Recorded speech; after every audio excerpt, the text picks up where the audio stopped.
Hey, True Believers, Englandine here with another batch of reviews. As always, we do one independent, one Marvel, and one DC. The Marvel's going to be Contagion #1. DC Comics is going to be Batman #81. And, of course, we're looking at The Mask for the independents. So, without further ado, let's get this party started. As always, we start off with the cover. I do like it. I think The Mask looks appropriately creepy here. There's no fun Jim Carrey going on. And that tells me we're about to get a more serious story on the inside. The vote, of course, behind us, it tells us that the person with the mask is a politician.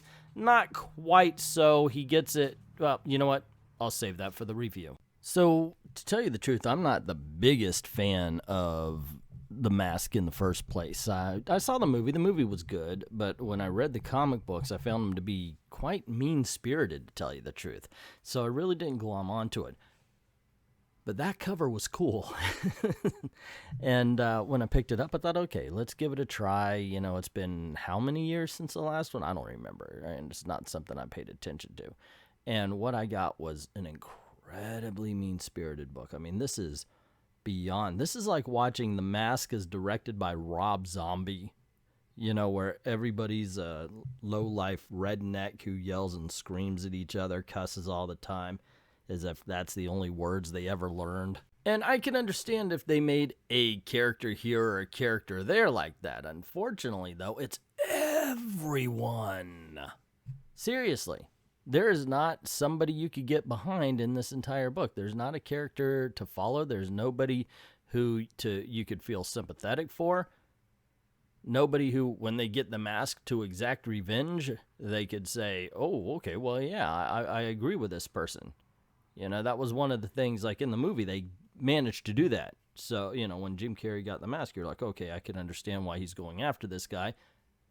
That's a bad guy. But in this one, everybody's a bad guy. So, yeah, what are we reading it for? Why are we following this book? It just doesn't make sense to even try to care for it. And let's get to the art now. As you could tell by the pages that are going by, it is drab. It's colorless. It's lifeless. This is, not only are the people not someone I want to hang around, this is not a world I want to visit very much either. It's just, oh my gosh, it's an ugly world filled with ugly characters.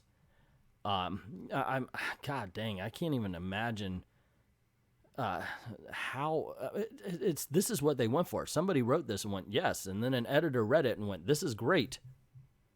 Or maybe they said, well, okay, we better put it out. We could cut our losses. I have no idea, but holy Toledo, this is unpleasant. Unpleasant is a perfect word to describe this book. It was unpleasant to read. It's unpleasant to look at. Just in all honesty, I'm trying to figure out new things to say other than how bad it is. And usually I do try to figure out what is good about this book. Is there anything I can grab onto and say, you know what, at least this? And to tell you the truth, no. It's not a particularly offensive book. I mean, I'm not saying anything along those lines. But the mask doesn't even show up for most of the book. He's there for a little bit, and then there's this politician. At the end, he's looking around, and he finds the mask, and, oh, okay, well, next month we're finally going to get what the cover promised. It couldn't even get that right. Next up, we have Batman #81, City of Bane, Showdown. The cover's pretty cool. You have the Bane signal instead of the bat signal. You actually see the little wheel or whatever it is on the bottom, so it's pretty good. And it actually kind of tells you that yes, Bane controls the city and he's calling Batman out by doing that. And that kind of is that kind of tells you what's going on the inside of the book as well. And for the most part, what goes on is pretty cool, to tell you the truth. There are some weak spots and there are some strong spots. One of my favorite is right at the beginning, you see the Batman, or you know, the Flashpoint Batman holding a gun to Robin's head, and you realize he was just captured because he wanted to be captured. And that just goes with Damian Wayne has been written as a badass quite a bit. You know, you gotta respect the fact that he seems to be very competent no matter whatever book he's in, and I kind of appreciate that. Then you get the scenes where Batman is fighting Bane, and in all honesty, that's where the book is weak.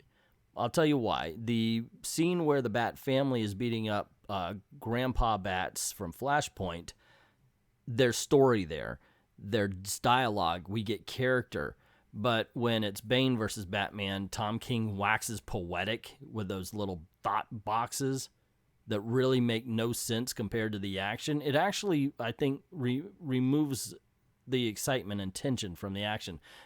Add that to it's in the rain, it kind of muddles the art, so you can't really tell. And then you get this, which is in full vibrant color. You got dialogue boxes, so you get to know who is doing what. It really absolutely makes a difference. Now, here's another problem. Like I said, there's a lot of cool stuff that happens in this book, but unfortunately, there's a lot of not cool. The fight with Batman versus Bane after all this time goes by quickly. So you're like, okay, that means the real threat is going to be Grandpa Wayne. And that means that he's got to take out the entire Bat family. Okay, I think Bruce Wayne could do that, so maybe Thomas Wayne can do it as well. But they've got him bloodied and on the ground, which means in order for him to get up and do that, the Bat family has to be stupid about it. You know, rather than, as they say, well, let's just put an arrow through his spine, rather than make sure he's down, rather than make sure all of the weapons are off of him because they know their Batman would have all that kind of stuff, they let him stand up and get ready to fight. And when they do, boom, he acts. And yes, they are stupid, and that's how he wins. It's not that he wins because he's awesome, which is the way Batman always should win. He wins because they were stupid. Oh, and we do get the fake Joker Clayface. Oh, by the way, spoiler alert, he says after he spoils a whole bunch of stuff.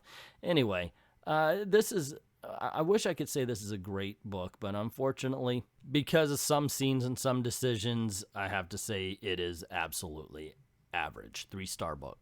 Contagion, #1. So we get a good poster cover for the book. Yeah, I like the title even. I would get rid of the Marvel one, of course, to make it a perfect poster, but otherwise it's pretty cool. I like this. The thing looks awesome. He looks like he's in danger, but he also looks like he's handling his business. It's a hero shot. Rock on. Pretty good cover for it. So this may be a situation of what I expected versus what I got, which I try not to review a book based on. You know, don't base your review on what it isn't. Base it on what it is, and is what it is good. And what it is all right. What it could have been is so much better. Here's my problem with it. Okay, you got the Thing, which I'm a big fan of Ben Grimm. I like his character, so I'm glad that he's the main character for at least this issue. And he goes down into the sewers to save this little girl. Comes across some Morlocks, you know, the mole people. And they are covered in sores and everything. They find the little girl is too. And, of course, he figures out, okay, this might be contagious. Let's wrap up the body and, you know, make sure she's okay. And he's worried about the disease. And it's called Contagion. So I'm like, okay, this is cool. Because a disease that's running through New York, the Marvel Universe, or whatever, is not something you can punch. So then you have to deal with it. You know, you have to figure out a way. You have to deal with it with the brains. So I figured out, okay, they're going to get rid of Reed Richards somehow. And I thought, oh, wait a second. No, that wouldn't even make a difference because these days, everybody's smarter than Reed Richards. You know, they've kind of used that card quite a bit to the point where, yeah, all right, if you take him out, it's no longer a problem. But the thing is, it would still be exciting to have something that you can't punch, that you actually do have to think your way out of. You got somebody like Ben Grimm, but okay, he can't do anything because he's not smart enough to figure out a cure. And if they take out Mr. Fantastic, you know, they've got to, it makes it more tense. Unfortunately, they bring in like Sick Man or something like that, and he's the one that gives everybody the disease. The Fantastic Four come in, and he pops up and immediately begins to infect everybody. So you have someone you can punch.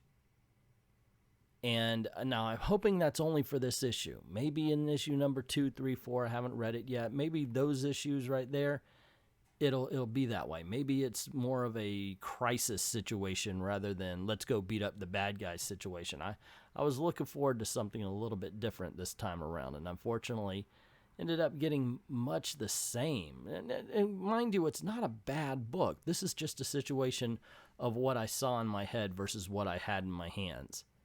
So in my head, I was thinking it's going to be this really intense storyline. In my hands, it was just another superhero tale. But that's just my opinion. What is yours? Have you read any of these books? And if so, what did you think? Did you like them? Did you hate them? You kind of just, Let me know in the comments below, and don't forget to click like. Share, of course, get word out about the channel. Put this video out there because YouTube ain't going to do it. You might as well. And if you don't mind, if you haven't done it already, subscribe. Hit that notification bell. Make sure the notifications are on all. And if you don't mind helping out the channel, go on over to Patreon or to Ko-Fi, drop $1 in the till, or you can consign a video on Ko-Fi. Just pick the topic, pick the subject, and we'll get that video out and done as soon as possible. I'd like to thank everybody who's already done that, and to everyone, all of the true believers, thank you very, very much for watching.